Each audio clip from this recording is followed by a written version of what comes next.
Well, just hours after President Obama met with leaders from South Korea and Japan, North Korea is firing missiles.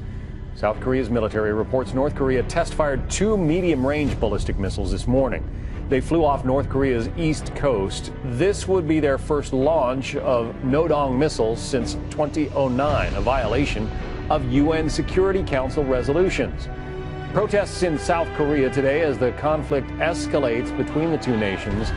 They're also pushing North Korea to apologize 4 years to the day later for the deadly sinking of a South Korean warship that killed 46 sailors near the western sea border of North Korea.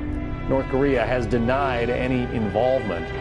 Joining us now is Gordon Chang, author of Nuclear Showdown: North Korea Takes on the World. Why launch these missiles right now?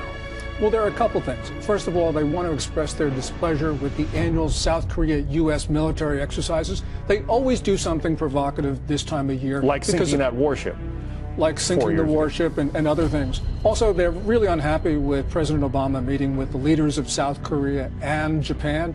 But also, they got to test these things because they sell them. If you scrape the paint off Iran's Shahab-3 missile, it's a RoDong from North Korea. They just sold it. And they also sell these things to Pakistan. So they need to show their customers that these things work.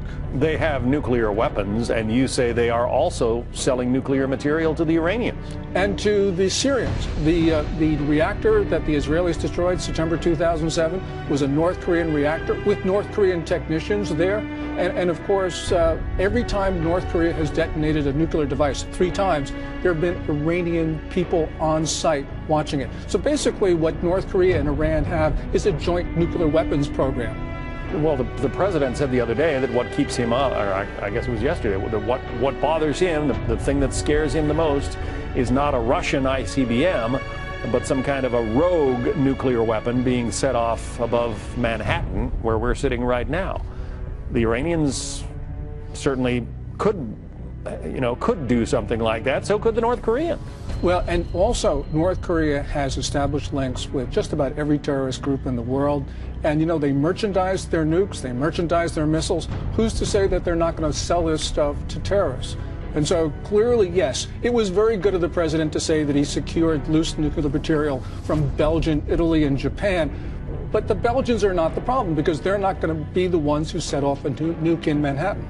Well, and you point out if the North Koreans have sold uranium, enriched uranium to the Iranians, all of this concern about whether Iran is getting the bomb or is building its own bomb, I mean, they basically could have the componentry right now, right? Yes, and the real important assumptions that we have with these ongoing nuclear negotiations with Iran is that they don't have the enriched uranium in order to put into their weapon.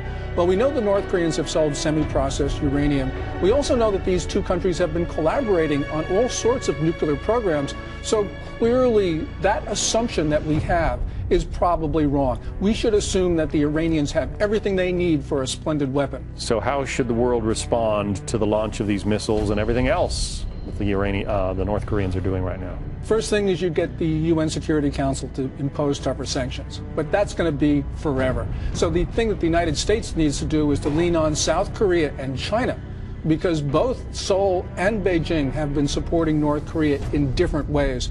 And what we need to do is tighten those sanctions. This is something that we have within our power to work with those two governments. So that's where I think we're going to have our major initiative. It has become a very scary world all of a sudden. Gordon Chang, thank you. Thank you. Jenna.